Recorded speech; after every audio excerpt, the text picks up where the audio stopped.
La ciudad de Dios, de Civitate Deus, que contrasta paradójicamente con esa ciudad utópica de la ciudad de la paz, Jerusalén, de Civitate Paz. Y valdría la pena echar un vistazo crítico a esta tensión que a mi juicio denota aquello que ya Freud había enunciado hace casi un siglo: la crisis de la civilización, la crisis de la cultura, donde el tánatos se impone al eros. Echemos un vistazo. En el siglo V, Alarico, el bárbaro, el visigodo, tiene sitiada a Roma. El Imperio Romano, ahora en una visión cristiana, está a punto de caer. Agustín de Hipona, ya entrado en edad, trata de oponerse a esta idea que estaba corriendo en todos los romanos,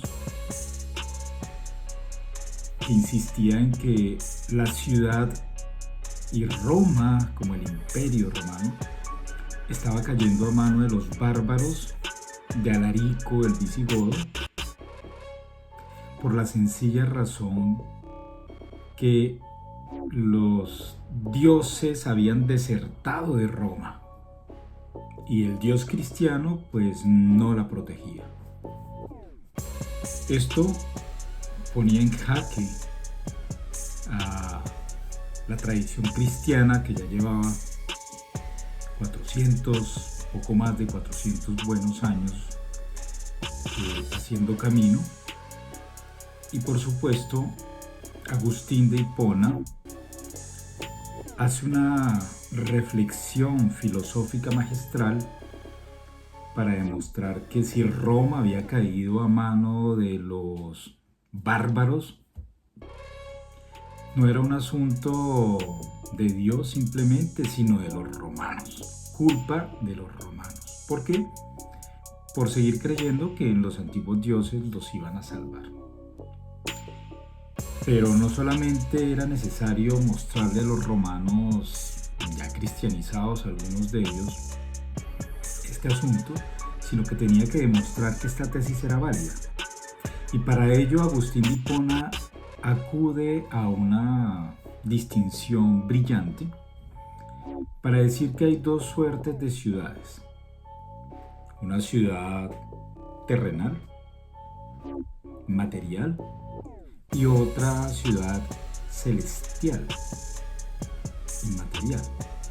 Sabemos bien que el cristianismo basa, como las otras religiones, por cierto, como el Islam, el judaísmo, el budismo, pero estas tres primeras son más conflictivas, basan su fundamento filosófico y teológico en esa distinción entre el mundo material y el mundo noumenal o espiritual, es decir, lo inmaterial, lo trascendente.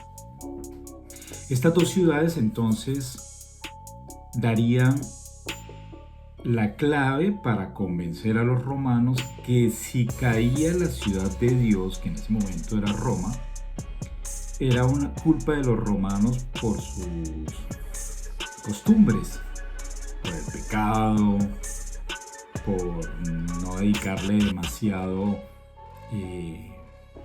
visión a Dios, por adorar otros dioses, por la avaricia, por la gula, por la lascividad, etcétera, etcétera. Es decir, por todo lo que en últimas configura el mundo material, el mundo real. Y pues Agustín de Hipona aquí está insistiendo de una u otra manera en esa visión de esa ciudad ideal, fundadora de estas tres grandes religiones monoteístas, es Jerusalén, ¿sí? La ciudad de la paz, que justamente en árabe es Kertar. Y esta ciudad de la paz sigue siendo algo utópico, sigue siendo en el horizonte porque en esta misma distinción es una ciudad divina, es un ideal, está lejos del mundo real. ¿Por qué esta introducción? ¿Y por qué pensar hoy la ciudad de Dios en pleno siglo XXI, bien entrada la segunda década? Pues porque buena parte del conflicto del mundo sigue siendo jalonado por una idea de Dios. Ya Antonin Artaud, vuelvo a insistir y a referirme a este personaje magnífico, en 1947, en la Francia liberada, se atreve a enunciar en una emisión radiofónica que él tituló Pour en finir avec le jugement de Dieu, para terminar con el juicio de Dios, se atreve justamente a denunciar esta nación creciente y poderosa que son los Estados Unidos de América como la fábrica más grande de soldados, que contrastaría con una ciudad en progreso que trataría de más bien producir mano de obra y obreros. Aquí estaría construyendo soldados. ¿Para qué? Dice Antonin Artaud. Para esas futuras guerras por venir. Y obviamente era un personaje que acababa de salir del manicomio, 10 años encerrados, pero al enunciar esta frase, que además va a ser censurada en la radio, esta emisión va a ser censurada, se estaba adelantando en el tiempo para entender cuál ha sido el rol de los Estados Unidos de América, pero no solo ellos, porque esto no es un antiamericanismo primario. En última, si volvemos a la teoría de Freud, podemos entender que el mundo en sí está atravesado por este momento complejo donde la pulsión de muerte, el tánatos, se sobrepone y anula por completo la pulsión de vida, lo erótico. Y hay que ver el plano de la eroticidad donde ha caído después de que en varias décadas atrás, hace más o menos 60, 70, 50 años, se venía hablando por esa liberación de las pulsiones eróticas y hoy vuelve a caer en una especie de sombra neo-inquisitorial. Pero no hablaremos más de eso, sino del aspecto tánato que se traduce, como no, en la guerra. Si la ciudad de Dios, esta ciudad divina, que de una u otra manera tiene que ver con ese ideal, con aquel lugar a alcanzar, el cielo, donde todo es paz y armonía, contrasta con esa ciudad terrenal, la ciudad de los humanos, esa Sodoma y Gomorra que es destruida por el fuego divino. Pues en últimas, la ciudad real, lo material, no vale nada.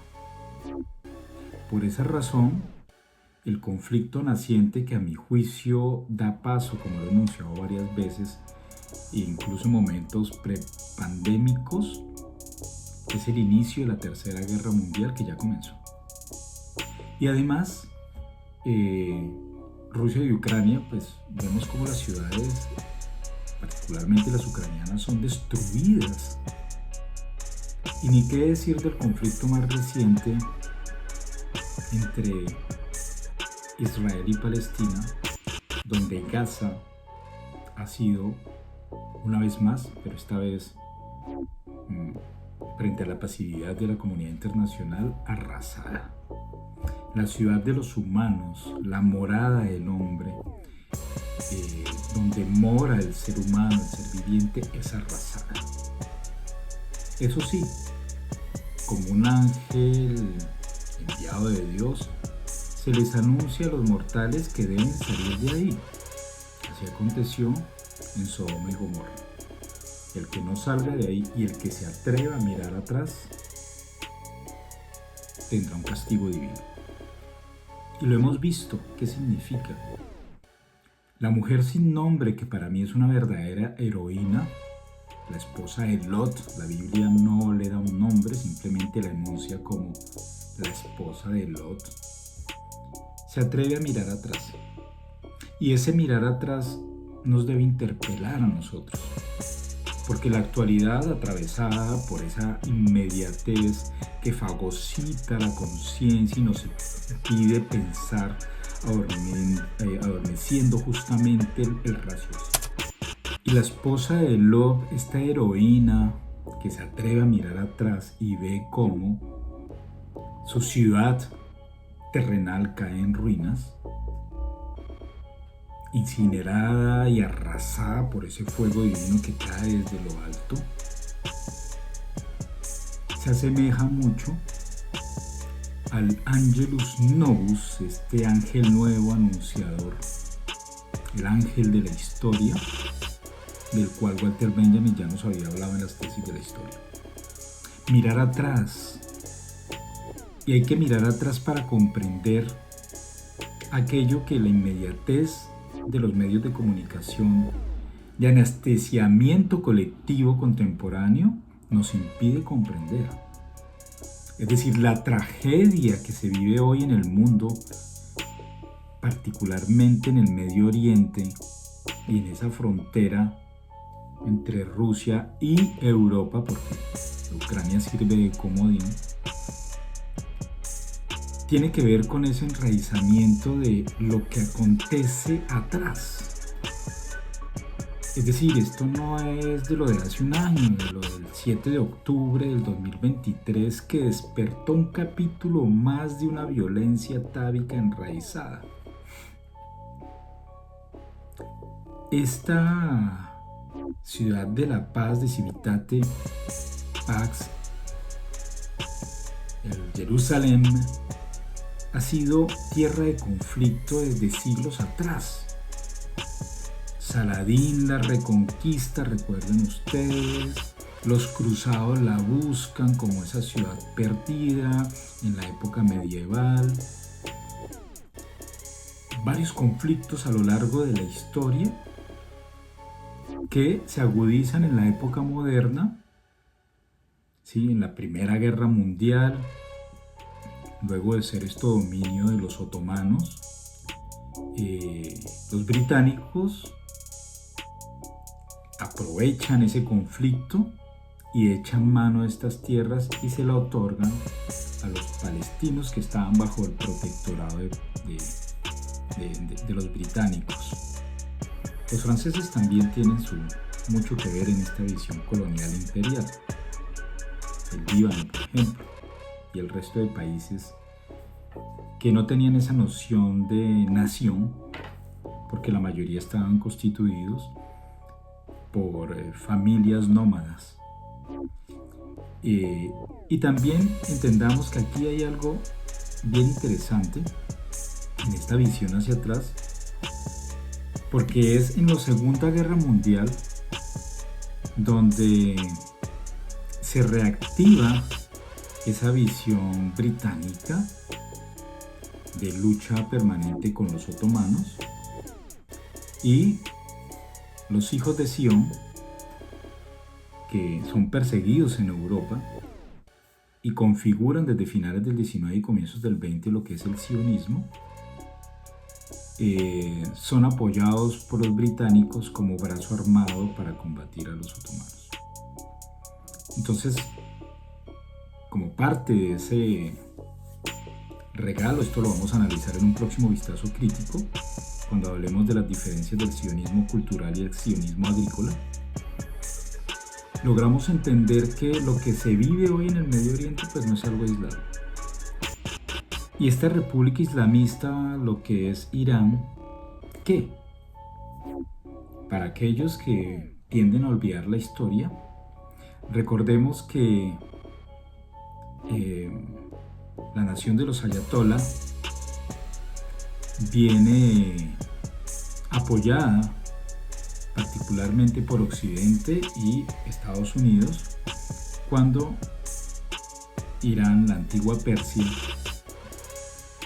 estaba en manos de los soviéticos.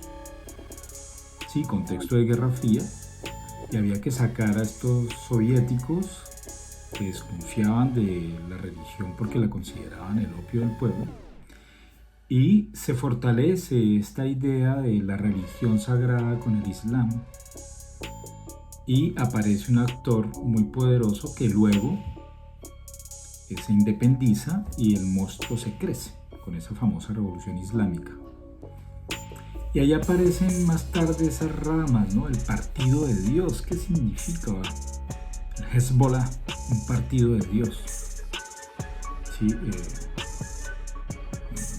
Dios tiene una incidencia real en la configuración del Estado.